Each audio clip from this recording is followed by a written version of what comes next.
BC7 news ప్రతిక్షణం మీకోసం. ఈరోజు మనతో పాటు ఉన్నారు గౌడ్ సామాజిక వర్గానికి చెందిన నేత అంబాల నారాయణ గౌడ్ గారు. ప్రజలకి ఎప్పుడు నేనున్నా అంటూ ముందుకు వస్తారు. ఈరోజు ఆయన అడిగి మనం మరిన్ని తెలుసుకుందాము. నమస్తే సార్, బాగున్నారా? నమస్కారం. బాగున్నారు సార్. చెప్పండి. అంటే ముందుగా నాకెందుకో సర్దార్ సర్వై పాపన్న గురించి మాట్లాడాలి అనిపిస్తుంది. ఎందుకంటే చాలామందికి ఆయన గురించి తెలుసు, తెలియని వాళ్ళకి అసలు ఆయన వీరత్వం గురించి ఒకసారి చెప్పండి మీ మాటల్లో. సర్దార్ సర్వై పాపన్న అంటే బహుజన కులాల యొక్క అస్తిత్వ, ఆత్మగౌరవ పోరాటం యొక్క ఒక పోరాట స్ఫూర్తి సర్దార్ సర్వై పాపన్న.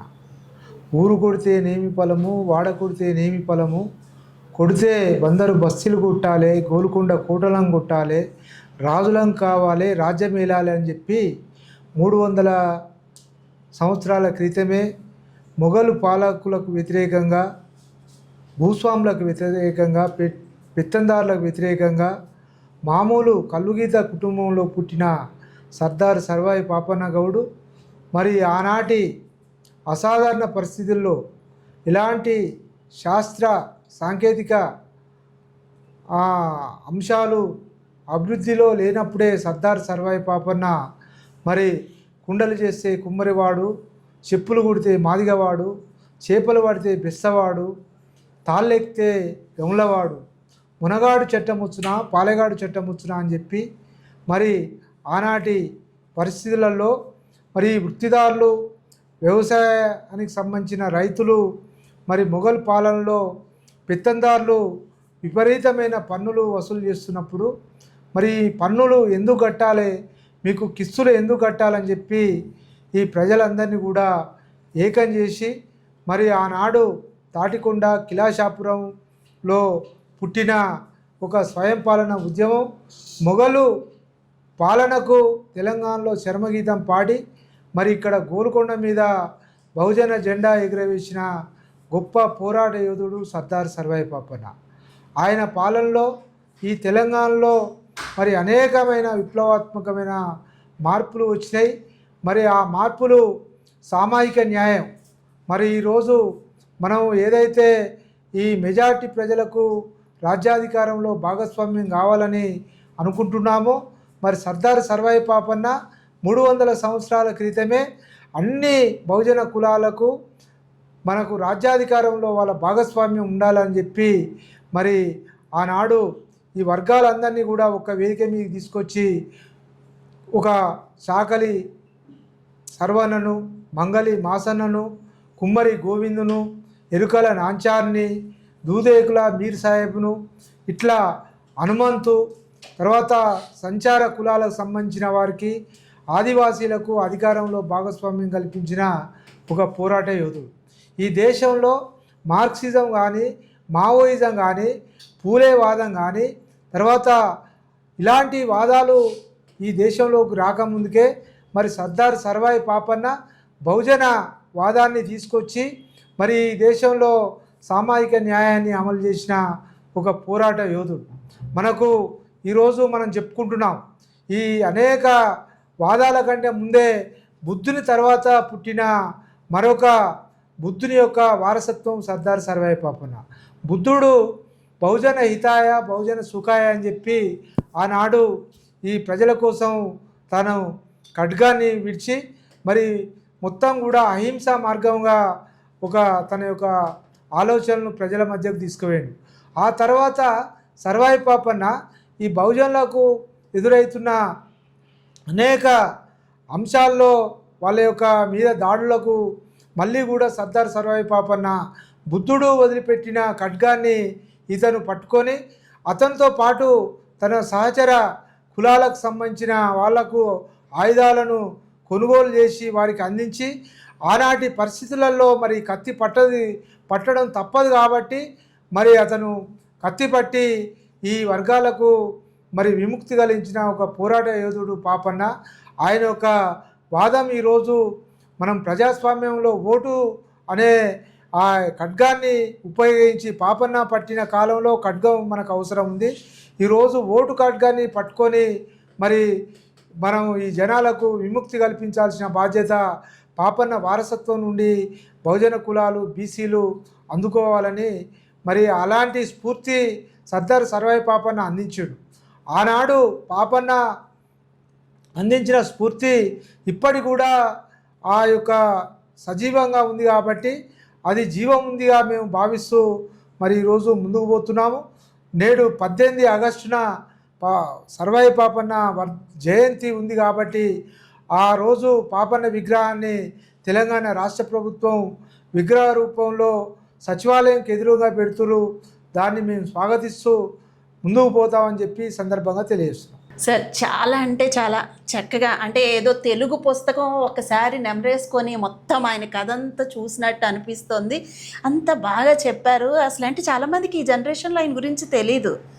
మీరు అన్నారు, నాకు మీరు చెప్పిన అన్నిట్లోని ఒక పాయింట్ అయితే ఓటు ఖడ్గం ఉపయోగించుకోవాలి ఇప్పుడు ప్రజలు అంటున్నారు. అసలు ఏంటంటారు, ఆ ఓటు ఖడ్గంతో ఏం చెయ్యాలి? అంటే మనకి కావాల్సిన నాయకుడిని ఎన్నుకోవాలా? అసలు ఎలా? అంటే ఈరోజు సర్వాయి పాపన్న కాలంలో ఆయుధం ఉంది. అంటే కత్తి ఉన్నదే రాజ్యం, భరతున్నదే. మరి ఆనాటి పరిస్థితులలో ప్రజలంతా కూడా ఎవరి చేతిలో అయితే బలం ఉంటుందో ఖండబలము ఖడ్గబలం ఉన్న వాళ్ళదే రాజ్యాంగంగా ఉండేది. అయితే ఈనాటి పరిస్థితులలో ప్రజాస్వామ్యంలో మనకు ఓటు అనేది ఒక ఆయుధంగా ఉంది. మరి ఇలాంటి ఆయుధం ఉన్నా కూడా మెజారిటీ ప్రజలు ఈ వర్గాలకు సంబంధించిన వాళ్ళు ఉన్నప్పుడు కూడా ప్రజలు ఈ వర్గాలకు సంబంధించిన నాయకత్వాన్ని ఎన్నికలలో పోటీ చేసినప్పుడు విద్యావంతులు సైతం కూడా ఓటుకు అమ్ముడుపోయే పరిస్థితులు మనం చూస్తున్నాం. ఉదాహరణకు ఎమ్మెల్సీ ఎన్నికలు జరిగినప్పుడు ఈ ఉపాధ్యాయులు కానివ్వండి, విద్యావంతులు కానివ్వండి, ఓటుకు మాకు ఎంత ఇస్తారని చెప్పి మనను అడుగుతున్న సందర్భం మనం గమనించవచ్చు. మరి విద్యావంతులు కూడా ఓటుకు డబ్బులు తీసుకుంటే సామాన్య జనాలు, అసలు చదువు లేని వాళ్ళు ఓటుకు డబ్బులు అడిగితే ఆశ్చర్యం పోవాల్సిన అవసరం లేదనేది మన ఆలోచన. ఎందుకంటే విద్యావంతులు ఈరోజు ఓటుకు డబ్బు తీసుకుంటే మరి ప్రజాస్వామ్యంలో ఎవరు మార్పు తీసుకురాగలుగుతారు? ఈ వర్గాలు మాస్టర్ కీ అనేది మనకు రాజ్యాధికారం అని చెప్పి అంబేద్కర్ చెప్పిండు, పొలిటికల్ పవర్ మాస్టర్ కీ అని. కానీ ఈ వర్గాల్లో పుట్టి మనకు ఓటు ద్వారా ఈ దేశానికి మనం అంబేద్కర్ మనకు అందించిన స్ఫూర్తిని కూడా మనం పట్టించుకోకపోవడంతో నష్టం జరుగుతుంది. మరి ఈ వర్గాలు ఇప్పటికైనా చైతన్యమై ఓటు ద్వారానే, ఆ ఓటు అనే ఖడ్గం ద్వారానే రాజ్యాధికారం సంపాదించాలి. అప్పుడు పాపన్న ఆయుధం ద్వారా రాజ్యాధికారాన్ని సాధించిండు. స్వాతంత్రం వచ్చిన తర్వాత అంబేద్కర్ ఓటు అనే ఖడ్గాన్ని మనకి ఇచ్చిండు. కాబట్టి ఈ రెండింటి యొక్క స్ఫూర్తిని అందుకొని ఈ వర్గాలకు మరి మనం స్వాతంత్రం మనకు రావాలంటే, మన అధికారం రావాలంటే ఆ వైపు ప్రయాణించాలనేది దాని ఉద్దేశం అనేది నా అభిప్రాయం. ఓకే, అంటే ఏంటంటారు అసలు ఇప్పుడు అంటే జంజీ ఉద్యమం, మొన్న విద్యార్థులు కూడా ఇలా రోడ్లు ఎక్కడము, ఈ ఉద్యమాలు ఇవన్నీ చూస్తున్నాం మనం. అసలు విద్యార్థులకి ఏం చెప్తారు? అదంటే అందులో చాలా వరకు నిజంగా పాలిటిక్స్ కూడా ఎంటర్ అయ్యాయి. పాలిటిక్స్ కూడా విద్యార్థుల్ని పాడు చేస్తున్నారు. వాళ్ళకి మేలు చేస్తామని చెప్పి రాజకీయం చేస్తున్నారు అక్కడ కూడా. దాని గురించి ఏమంటారు? అంటే ఈ దేశంలో యువత అంతా కూడా 25 సంవత్సరాల లోపు వాళ్ళు కానీ 30 నుండి 40 సంవత్సరాల యువత అంతా కూడా ఈరోజు తీవ్రమైన నిరాశ నిస్పృహల్లో వాళ్ళ జీవితాలు ఉన్నాయి. ఒకవైపు ఇంజనీరింగ్ చేసిన, డాక్టర్ చేసిన, తర్వాత ఉన్నత విద్యలు చదివిన వారికి సరైన విద్యాపరమైన ఉద్యోగపరమైన అవకాశాలు అందడం లేదు. మన దేశంలో ప్రత్యామ్నాయ ఉపాధి కూడా ఈ దేశంలో లేకుండా పోయింది. ఉదాహరణకు మెజారిటీ ప్రజలకు గతంలో చేతి వృత్తులు, అదేవిధంగా వ్యవసాయం మీద ఆధారపడే పరిస్థితులు ఉండే. ఈరోజు మొత్తం కూడా వ్యవసాయ రంగం సంక్షోభంలోకి పోయింది. అదేవిధంగా గ్రామీణ కుల వృత్తులన్నీ కూడా మనకు సంక్షోభంలోకి నెట్టబడ్డాయి. దాంతోపాటు మనకు వస్తున్న ఈ టెక్నాలజీ, ఏఐ లాంటి టెక్నాలజీ తోటి సాఫ్ట్వేర్ రంగంలో, తర్వాత అనేక అమెరికా లాంటి దేశాల్లో కూడా ప్రవేశం లేకుండా అంతర్జాతీయ నిర్ణయాల వల్ల చాలామంది నిరుత్సాహంలోకి విద్యార్థులు కానీ చదువుకున్న వాళ్ళు సరైన ఉపాధి లేక ఈరోజు చాలామంది కూడా వాళ్ళ బాధలు ఎక్కడ చెప్పుకోలేకుండా పోతుంది. ఒకవైపు కేంద్ర రాష్ట్ర ప్రభుత్వాలు ఏదో ఒక మత్తులో ప్రజలను ముంచెత్తి వాళ్ళను ఆధ్యాత్మిక పరంగా మతపరంగా వాళ్ళను అక్కడి వరకే పరిమితం చేయాలనుకున్నప్పుడు వాళ్ళకు ఉపాధి లేనప్పుడు వాళ్ళు చేసిన చదువులకు కష్టపడ్డ చదువుకు సరైన ఫలితం లేనప్పుడు ఆ యొక్క ఒత్తిడి నుండి పుట్టిందే జంజీ ఉద్యమం. ముఖ్యంగా విద్యార్థులు ఎందుకు రోడ్ల మీదకి వస్తారు? మొన్న నీట్ ఎగ్జామ్ జరిగినప్పుడు ఆ ఎగ్జామ్లో మరి పిల్లల యొక్క నీట్ ఎగ్జామ్ పేపర్ లీక్ అవడంతో చాలామంది కూడా వాళ్ళు నిరాశ చెంది దాదాపు 25 మంది వరకు చనిపోవడం జరిగింది. ఇప్పుడు నీట్ ఎగ్జామ్ రాయడం ఒకసారి రాసి మళ్ళీ రాయాలంటే ఆ యొక్క బాధ ఆ కుటుంబాలకు ఆ పిల్లలకు తెలుస్తుంది. రాసినా కూడా ఇది లీక్ అవుతుంది, మేము రాసిన ఎగ్జాము పేపర్లు కూడా అమ్ముడు పోతున్నాయి అనుకున్నప్పుడు వాళ్ళ లోపల ఒక విధమైన నిరాశ నిస్పృహ. విచిత్రం ఏంటంటే యాక్చువల్గా ఆ లీక్ అవడానికి కూడా ఈ పొలిటీషియన్స్ హస్తం ఉంటుంది. అలాగే లీక్ అయిన తర్వాత గొడవల్లో కూడా ఈ పొలిటీషియన్స్ ఉంటున్నారు. ప్రతి చోట పాలిటిక్సే తిరుగుతుంది అని నేను కాదు, చాలామంది ఇదే మాట అనుకుంటున్నారు. సో ఏమంటారు, అలా అది కరెక్టేనా? ప్రతి వాళ్ళ సహకారం లేకుండా అవ్వదు దేశంలో నీట్ పేపర్ కానివ్వండి, అనేక గ్రూప్ 1 గ్రూప్ 2 పేపర్లు కానివ్వండి, ఒక భారతదేశ వ్యాప్తంగానే కాకుండా రాష్ట్రాలలో కూడా ఈరోజు జార్ఖండ్లో కానివ్వండి, తెలంగాణలో కానివ్వండి, చాలా సందర్భాల్లో పేపర్ లీకేజీలు చాలా సందర్భాల్లో జరుగుతున్నాయి. ఈ యొక్క విధానం అనేది మొత్తం కూడా దీన్ని అంతమొందించాల్సిన అవసరం పాలక వర్గాల మీద ఉంది. అసలు ఇంత కష్టపడి ఆ పిల్లల యొక్క శ్రమ, ఒక నీట్ విద్యార్థి 18 గంటలు రోజుకు చదువుతాడు. చదివిన తర్వాత ఆ పేపరు ఒక సంవత్సరం కష్టపడి ఆ పేపర్ లీక్ అయిందంటే ఆ మనోవేదన గురై వాళ్ళు చనిపోవడం జరుగుతుంది. దీని కారణాలు ఎందుకు అనేది విశ్లేషించినప్పుడు ఈ పాలక వర్గాలంతా కూడా ఈ యొక్క వాటిని అమ్ముకోవడం లాంటి అవినీతిపరమైన కుంభకోణాల్లో ఇరుకోవడంతో జరుగుతుంది అనేది మనం గమనించాల్సిన అవసరం ఉంటుంది. వీటిని ఎట్టి పరిస్థితుల్లో ప్రక్షాళన చేయాల్సిన అవసరం ఉంటుంది. ఈ ప్రక్షాళన చేసినప్పుడే మనకు ఈ విద్యార్థుల తల్లిదండ్రులకు న్యాయం జరుగుతుంది. లేకపోతే దీనికి ప్రత్యామ్నాయం కనుగోకుండా ఇలాగనే దీన్ని వదిలిపెడితే అసలు ఈ నీట్ ఎగ్జామ్ పెట్టడం ఎందుకు, మా పేపర్ లీక్ అవ్వడం ఎందుకు అనేది ఒక అంశంగా మారుతుంది. దాని నుండే జంజీ మనకు కాక్రోచ్ పార్టీ లాంటి ఉద్యమాలు పుట్టి ఈ దేశ రాజకీయాలనే ప్రభావితం చేసి మరి ఢిల్లీ జంతర్ మంతర్ వద్ద మరి అధికార పార్టీకి సంబంధించిన ధర్మేంద్ర ప్రధాన్ లాంటి వాళ్ళు కూడా రాజీనామా చేసే పరిస్థితి రావడం అనేది ఒక విధంగా ఈ ఆధునిక యువత అంతా కూడా మనం అనుకున్నాం ఈ కొత్త జనరేషన్ ఫోన్కే పరిమితమై వాళ్ళు పిడికల్లాగా మరి సెల్ ఫోన్లో బందీ అయిపోయారు, వాళ్ళకు సామాజిక స్పృహ లేదు, సామాజిక చైతన్యం లేదు అనుకుంటున్న సమయంలో మరి ఒక భగత్ సింగ్ ఏ విధంగా 21 సంవత్సరానికే ఉరికమ్మం ఎక్కి అమరుడైండో ఆ యొక్క చైతన్యాన్ని ఈరోజు నవతరం అందుకుంది.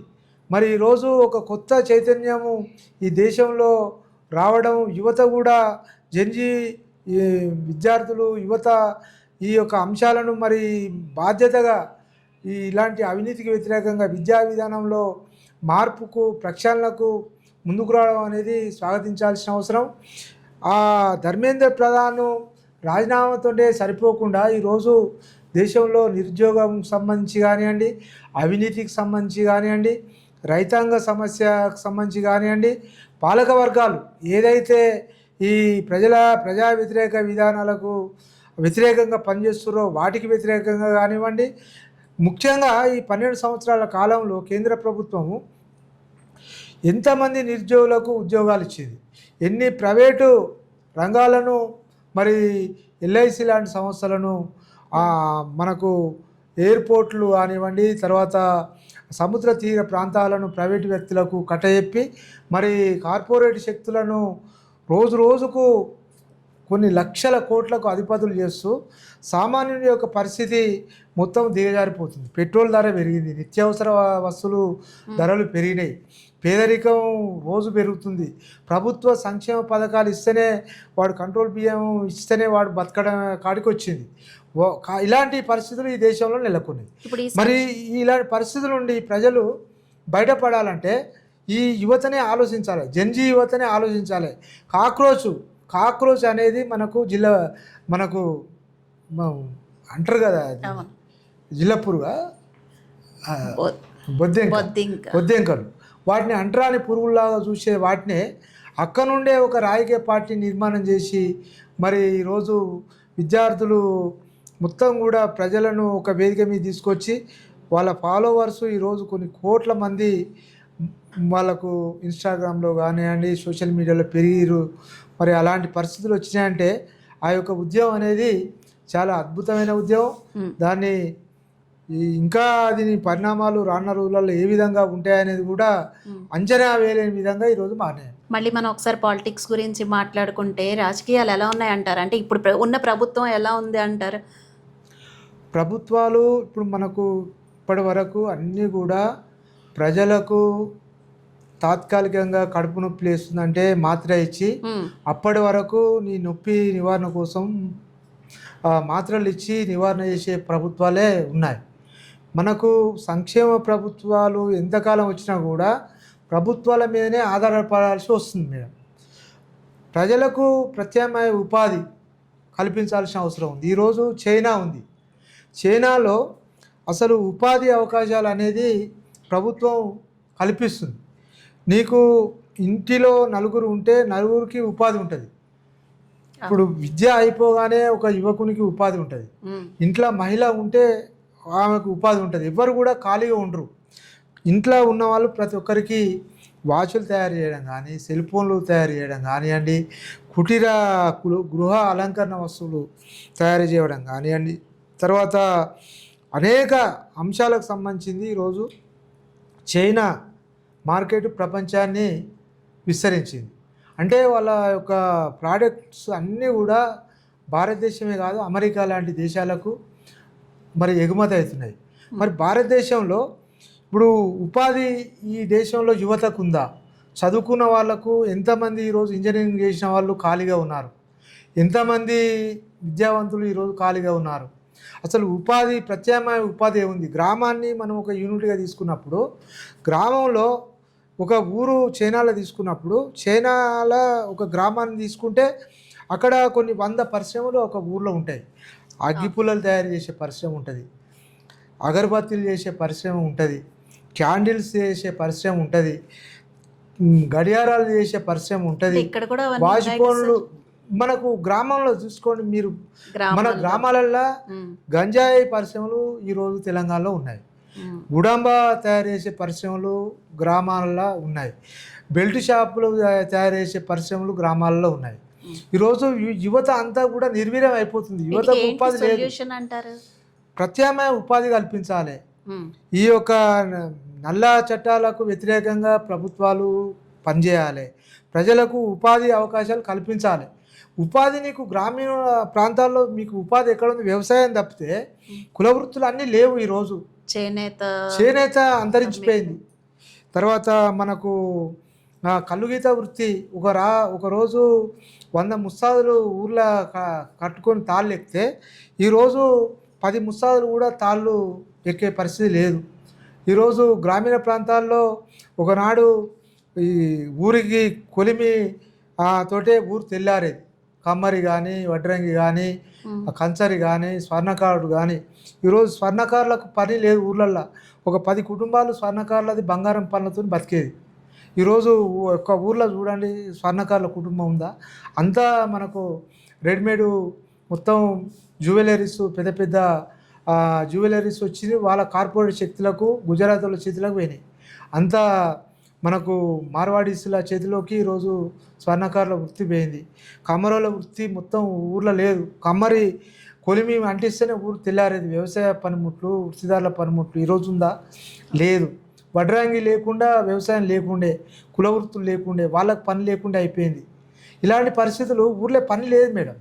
అసలు ఉపాధి అనేది యువత లేదు. ఈరోజు అర్బన్ ప్రాంతాలు అన్ని పట్టణ ప్రాంతాలు ఈరోజు 1,50,00,000 మంది హైదరాబాద్లో వస్తున్నారంటే ఊళ్ళలో పని లేకనే చిన్న చిన్న పనులు హైదరాబాద్లో వచ్చి ర్యాపిడో నడుపుకుంటారు. మనకు ఈ ఈ హోటల్స్లల్లో స్విగ్గీ జొమాటో లాంటి వాటిల్లో పని చేసుకుంటారు. చిన్న చిన్న వాటిల్లో యువకులు పనులు లేక ఊళ్ళల్లో బతకలేక పెళ్ళిళ్ళు కాక కుటుంబాలు వెళ్ళక హైదరాబాద్కి వచ్చి పనులు చేసుకుంటారు. ఇలాంటి పరిస్థితులు మరి ఉన్నాయంటే వాళ్ళకు ఉపాధి కల్పించాలి, ఇండస్ట్రీలు పెట్టాలి ఊర్లల్లో. అసలు ఏ ఉద్యోగాలు కూడా 2 లక్షల ఉద్యోగాలు వేస్తామని తెలంగాణ ప్రభుత్వం చెప్పింది. మొన్న పోలీసు రిక్రూట్మెంట్లు 7,000 వేసారు. దానికి కొన్ని లక్షల మంది అప్లై చేసుకుంటారు. తర్వాత మొన్న హైడ్రాలో ఒక 180 పోస్టులు ఏమో ఖాళీ ఉన్నాయని చెప్తే దానికి ఒక 25,000 మంది అప్లై చేసుకుర్రు. అంటే నిరుద్యోగం ఏ విధంగా పెరుగుతుంది అన్నది మనం గమనించాల్సిన అవసరం ఉంది. ఉద్యోగాలు చేసినా కూడా ఉద్యోగ భద్రత ప్రజలకు లేదు. 6 నెలలకు ఊడిపోతుందా? ఇప్పుడు ఏఐ వచ్చిన తర్వాత సాఫ్ట్వేర్ రంగం అంతా కూడా మొత్తం లక్షల మంది ఉద్యోగాలు ఈరోజు అదైపోతున్నారు.